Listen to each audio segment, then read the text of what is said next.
तो इंडियन टी20 लीग में पहले क्वालिफायर के बाद अब बारी है एलिमिनेटर की। स्वागत है आपका, मैं हूं सैयद हुसैन। हम बात करेंगे एलिमिनेटर के इस मुकाबले की जो होना है बेंगलोर और हैदराबाद के बीच अबू धाबी में। तो क्या कहते हैं आंकड़े, किसका पड़ रहा है भारी, क्या है प्लेयर बैटल, इस सब पर रहेगी हमारी नजर।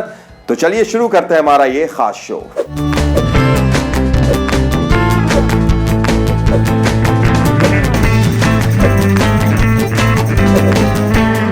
और हमेशा की तरह सबसे पहले बात करते हैं हेड टू हेड रिकॉर्ड्स की। हेड टू हेड रिकॉर्ड्स बहुत दिलचस्प है।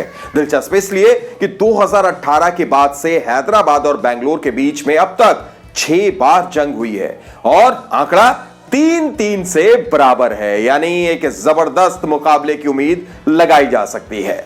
दूसरी तरफ मुकाबला अबू धाबी में हो रहा है, तो अबू धाबी के रिकॉर्ड को जानना भी, वहां पर कितने रन बनते हैं ये देखना भी जरूरी हो जाता है। अबू धाबी के एवरेज फर्स्ट इनिंग स्कोर्स की अगर बात करें तो ये हम आपके सामने लाए हैं पिछले 5 मुकाबलों को देखकर निकालकर, और वो है 170। यानी आमूमन यहां पहले बल्लेबाजी करने वाली टीम 170 के स्कोर के आसपास जरूर पहुंच जाती है। लेकिन चेजिंग रिकॉर्ड जानना बहुत दिलचस्प है, वो इसलिए कि कप्तानों की नजर इस रिकॉर्ड पर जरूर है। चेजिंग रिकॉर्ड यह है कि अबू धाबी में अगर पिछले 5 मैचों की बात की जाए तो शेख ज़ायद स्टेडियम में 5 में 5 जीत मिली है चेस करती हुई टीम को। यानी यहां पर विराट कोहली एक बार फिर चाहेंगे चेस करना, चेज उन्हें पसंद है, तो डेविड वार्नर भी अगर टॉस जीतते हैं तो वो पहले गेंदबाजी ही करने जाएंगे। और अब बात कर लेते हैं नंबर्स की। आज के नंबर्स बहुत विराट हैं। पहला ये विराट 7।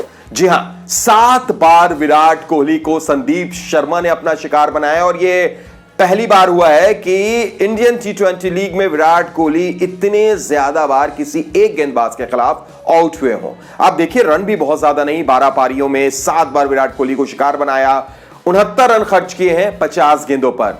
तो संदीप शर्मा से रहना होगा कोहली को होशियार। विराट कोहली के बाद अब बात कर लेते हैं मिस्टर 360 यानी एबी डिविलियर्स की। अगर एबी डिविलियर्स की बात की जाए तो हैदराबाद के खिलाफ एबी डिविलियर्स का आंकड़ा बेहद खतरनाक। 4 अर्धशतक लगा चुके हैं एबी डिविलियर्स 14 पारियों में, 464 रन, शानदार स्ट्राइक रेट के साथ। तो एबी डिविलियर्स से रहना होगा आपको, यानी हैदराबाद को होशियार।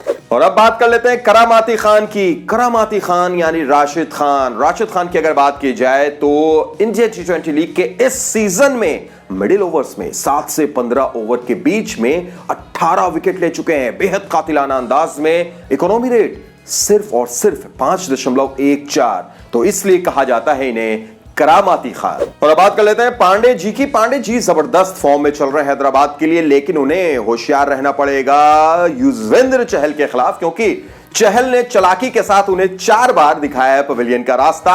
ये दोनों जो बैटल है युजवेंद्र चहल और मनीष पांडे की, वो दिलचस्प रहने की जरूर उम्मीद है, क्योंकि सिर्फ 48 गेंदें खेली हैं मनीष पांडे ने और इन 48 गेंदों में युजवेंद्र चहल के खिलाफ वो 4 बार आउट हो चुके हैं। और अब बात कर लेते हैं डेविड वार्नर की। भाई जब नंबर्स की बात होती है तो डेविड वार्नर का नाम सबसे पहले आता है, और वैसे भी बड़े खिलाड़ी बड़े मैचों में खेलते हैं, और प्लेऑफ्स की जब बात होती है तो डेविड वार्नर का आंकड़ा लाजवाब। 75 से ज्यादा की औसत, 2 अर्धशतक, ये सब कहां? इंडियन टी20 लीग के प्लेऑफ्स में हैदराबाद का ये कप्तान बेहद खतरनाक हो जाता है। और अब बात कर लेते हैं उन 11 खिलाड़ियों की, यानी प्लेइंग 11 की, जो इस एलिमिनेटर में उतर सकते हैं मैदान में। अगर प्लेइंग 11 की बात की जाए, पहले हम बात करते हैं हैदराबाद की। अगर हैदराबाद के प्लेइंग 11 पर नजर हम डालें तो हैदराबाद में उम्मीद कम ही है कि कोई चेंज होगा। हां, अगर जॉनी बेस्टो फिट हो जाते हैं तो वो जरूर 11 में आएंगे, और उसके बाद फिर उनके लिए किसी एक विदेशी खिलाड़ी को, हो सकता है केन विलियमसन को बाहर जाना हो। पर अगर जॉनी बेस्टो फिट नहीं है तो ये वही 11 खेलते हुए नजर आएगी जो पिछले मुकाबले में भी दिखाई दी थी, यानी अनचेंज्ड हैदराबाद 11 हो सकती है। अब बात कर लेते हैं बैंगलोर के प्लेइंग 11 की। अगर बात बैंगलोर के 11 खिलाड़ियों की करें तो यहां पर उनके कप्तान विराट कोहली फूंक फूंक कर कदम रख रहे हैं। हालांकि पिछले मुकाबले में दिल्ली के खिलाफ बैंगलोर को हार मिली थी, तो हो सकता है कि एक आध चेंज हम जरूर देखें, लेकिन वो चेंज क्या होगा देखने वाली बात होगी। क्या मोइन अली अबू धाबी के पिच पर आते हैं? अगर वो आते हैं तो किसी विदेशी खिलाड़ी को उनके लिए बाहर जाना होगा। क्या एक बार फिर एरन फिंच की तरफ जाएंगे बड़े मुकाबले में विराट कोहली? यह भी देखना दिलचस्प होगा, या फिर जोशुआ फिलिपे आज भी बाजी मार लेंगे? तो नजर रहेगी इस टीम पर भी, लेकिन अनुमान यही है कि बैंगलोर अनचेंज्ड 11 के साथ उतर सकती है, जो आप अभी देख रहे हैं। तो देखा आपने कितनी जबरदस्त बैटल नजर आ रही है, कम से कम कागज पर, बैंगलोर और हैदराबाद के बीच इस एलिमिनेटर मुकाबले के पहले। लेकिन नाम ही एलिमिनेटर है, इसलिए दोनों टीम कागज को घर छोड़कर आएंगी और मैदान में अपनी रणनीति बनाती हुई नजर आएंगी।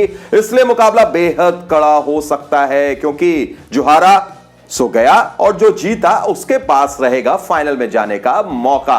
तो कैसा लगा ये आपको शो? आपके पास भी है ये मौका बताने का। आप अपना फीडबैक हमें दे सकते हैं, आप प्रेडिक्शन भी दे सकते हैं कि कौन मैच जीतेगा, क्या स्कोर होगा, टॉस कौन जीतेगा, ये सब कुछ आप हमें बता सकते हैं। लेकिन तभी ये मुमकिन है जब आप हमें सब्सक्राइब करेंगे और बेल आइकन को दबाएंगे।